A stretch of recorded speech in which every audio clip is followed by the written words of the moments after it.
Welcome to the channel. Thank you everybody for tuning in. Join me today guys for a very exciting double unboxing. I did an Aliexpress video a couple of weeks ago and I did order some of the models that I showed you guys. The one that I showed, the Duka, the IWC Aqua Timer Homage, and also a new one which I didn't show. I stumbled upon it and I did order it, but it is something that I would never really order. So this is going to be very exciting, unusual and very fun watch, but I absolutely hate the model that is homaging, so that's going to be interesting. So let's go ahead, take these out. Now the watches came, I think, well under 2 weeks. Aliexpress have by far improved the shipping. So I showed the Duka because they looked interesting, but they were being very shady in their listing.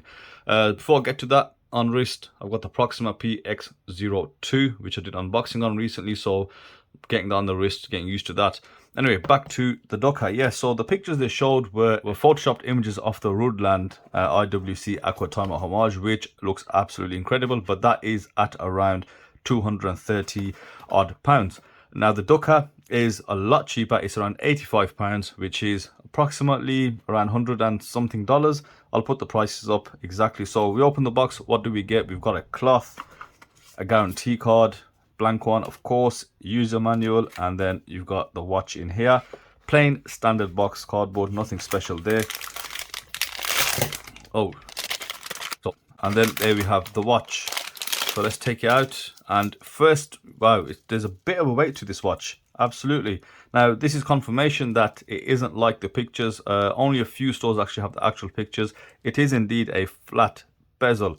So couple of things did look interesting. First thing is the design. Second thing, I've always admired the Rudland IWC Aqua Timer Homage, but it's just been a bit too pricey for me. I can't really justify spending that much. So this was a much cheaper alternative, and I think this would make a great watch to review, just to see, you know, is it any good, number one, and you know, is it worth actually spending that much extra to get the Rudland if it is indeed a watch that you really like. So let's have a look. The reviews on the websites, they're okay. They're not the best. I think they're still above 4.5. So it'll be interesting to see. No screw down crown, 100 meters, NH35, sapphire, I believe ceramic on this, and stainless steel. And I think one of the things which did stand out and looked, you know, pretty decent, especially for the price, was the fact that they do use a milled clasp as well, which you don't find on the bracelets. The bracelet looked fairly okay as well, and it doesn't look awful, but let's do the review. I'll get this out, take all the stickers off, and really get to grip with this watch. Let's just do the bezel.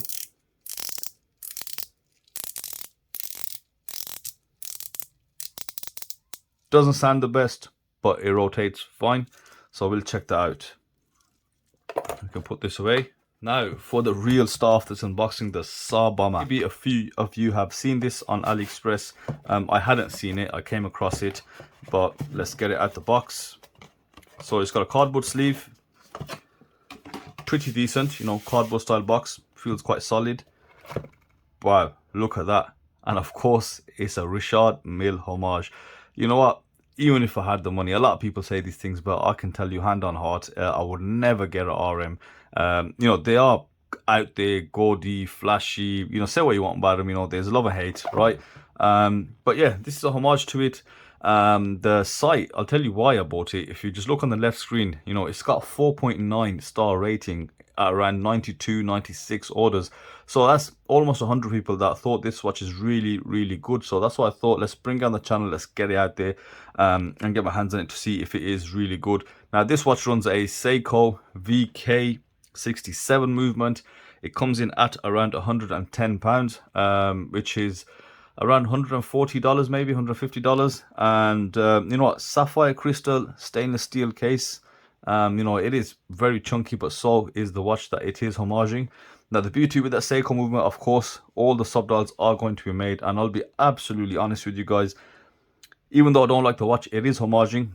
This looks fantastic. I think it has been made really well. So if you are this way inclined, and no offense to anybody that does really like the designs, of course, it's only my opinion, it's made really well. Fit and finish looks awesome. The case looks great.